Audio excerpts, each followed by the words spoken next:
Buenas tardes. Vamos a empezar a preparar el examen de la tercera evaluación con las teorías políticas que hemos visto.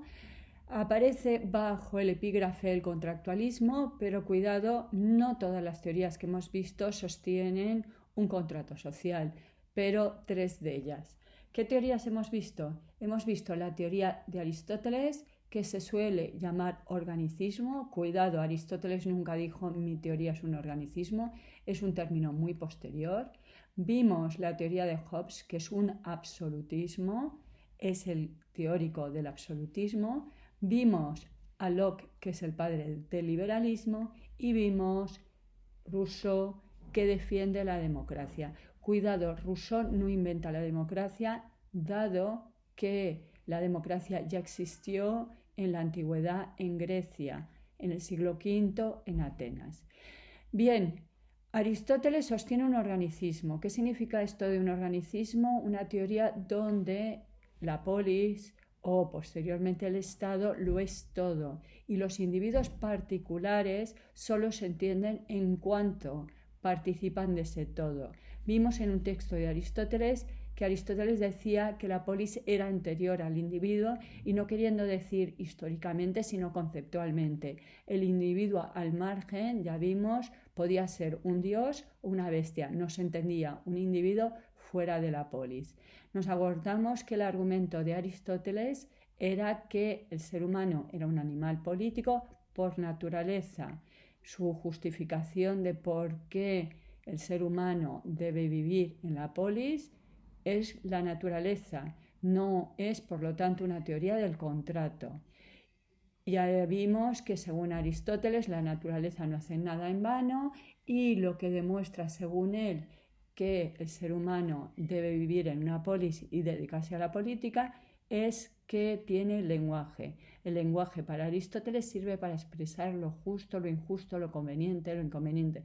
Es decir, términos morales, porque el Estado o la polis, tal y como se refiere a Aristóteles, tiene un fin ético. Solo en la ciudad el ser humano puede ser bueno, solo en la ciudad el ser humano puede ser feliz.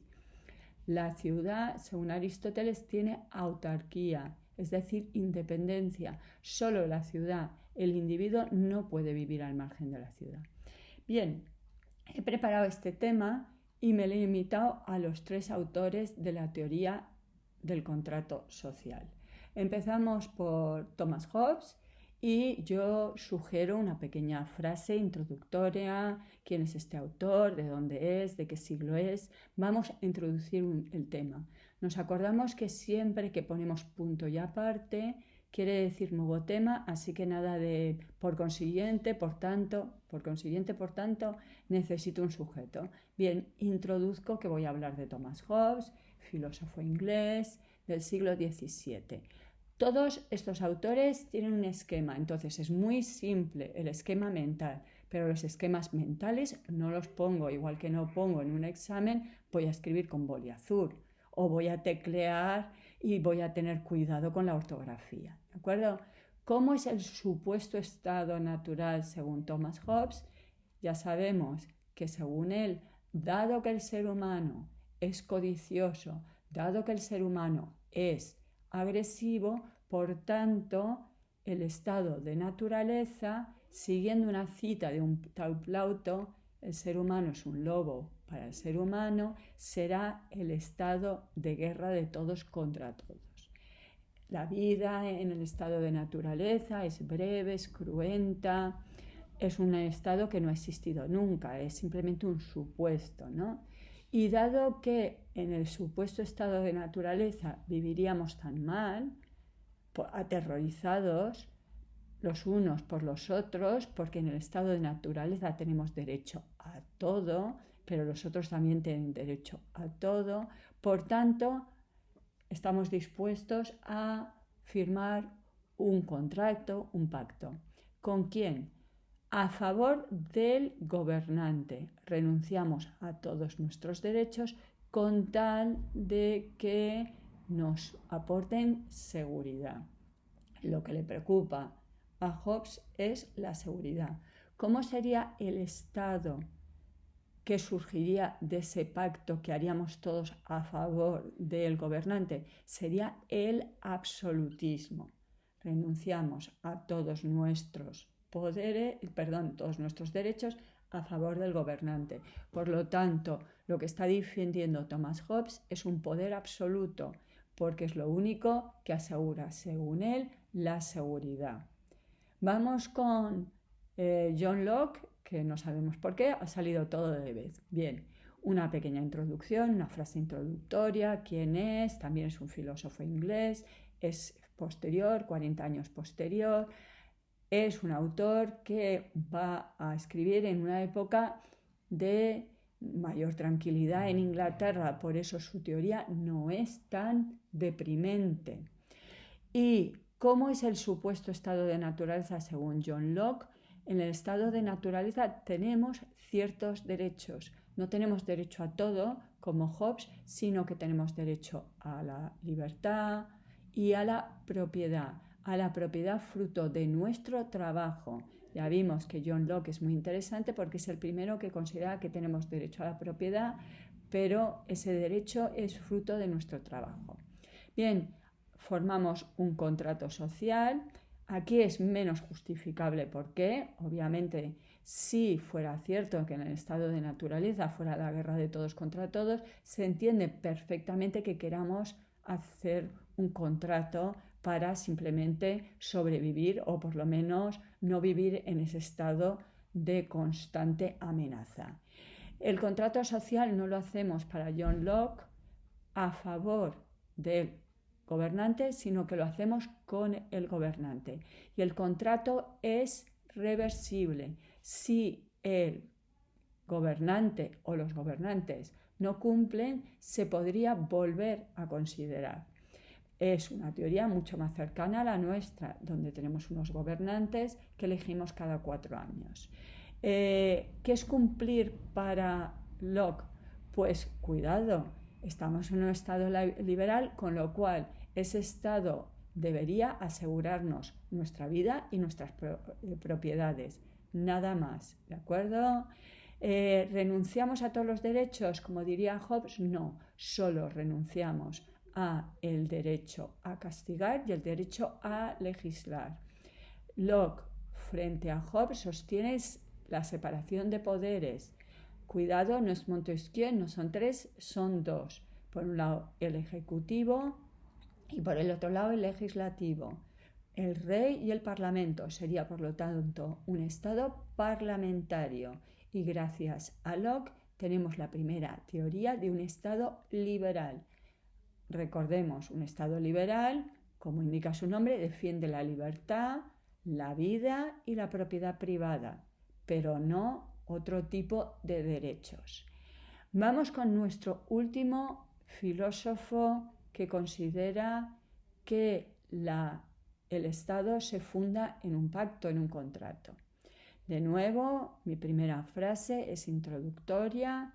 ¿Quién es este señor? Jean-Jacques Rousseau nació en Ginebra, pero se trasladó a Francia. Es uno de los ilustrados, colabora en la enciclopedia y también va a partir de un supuesto estado de naturaleza.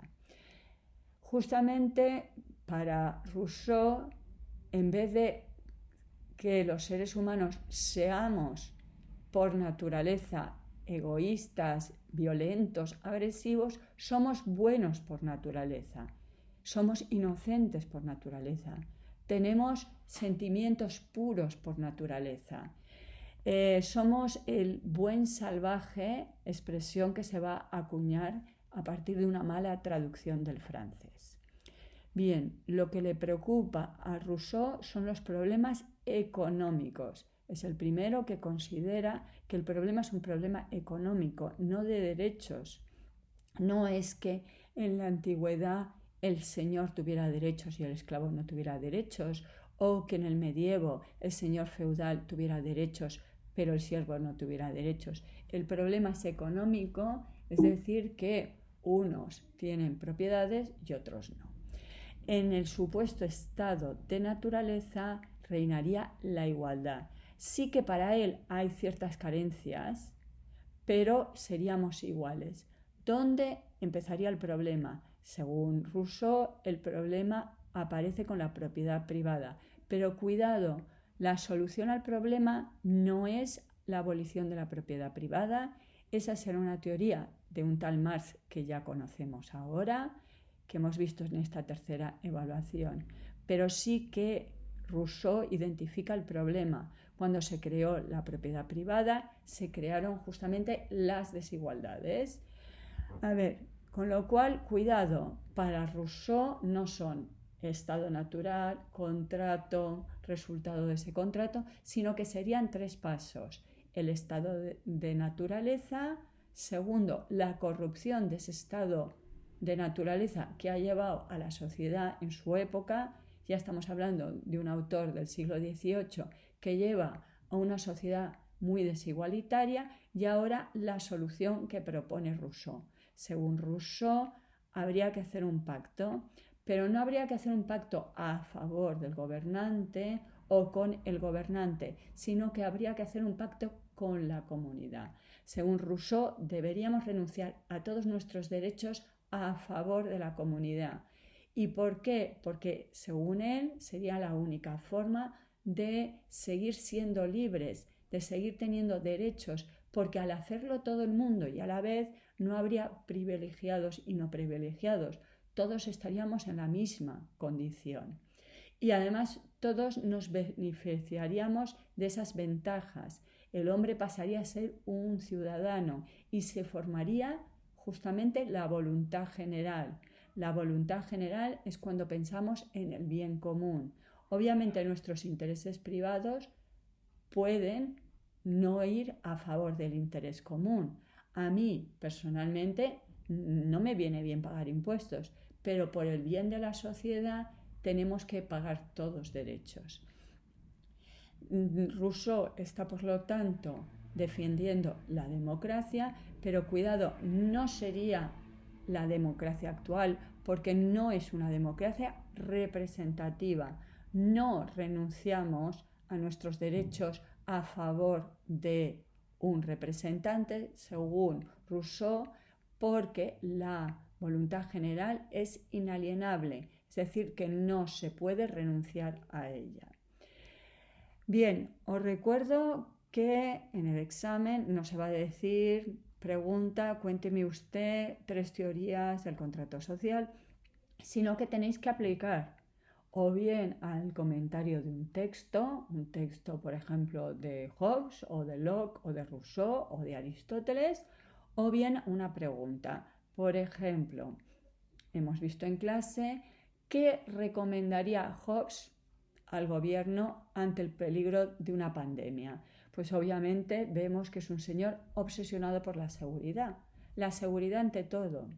¿Qué recomendaría el señor Locke ante un problema con una pandemia? Bueno, pues ya sabemos que a él lo que le preocupa es la libertad. Entonces, que no se permita a los ciudadanos españoles salir a la calle, a lo mejor sería lo que le preocupa al señor Locke. ¿Y qué le preocuparía a Rousseau? Bien, ya hemos visto que a Rousseau lo que le preocupa es la economía, el problema de las desigualdades. Entonces, a lo mejor a Rousseau le parece bien que justamente el Estado intervenga y ayude a aquellos más necesitados. Entonces, cuidado, no es aprender de memorieta y soltar como un lorete, sino demostrar que hemos entendido estas preguntas y que podemos aplicarlas a una pregunta, a un debate, una disertación o para comentar un texto. Hasta luego.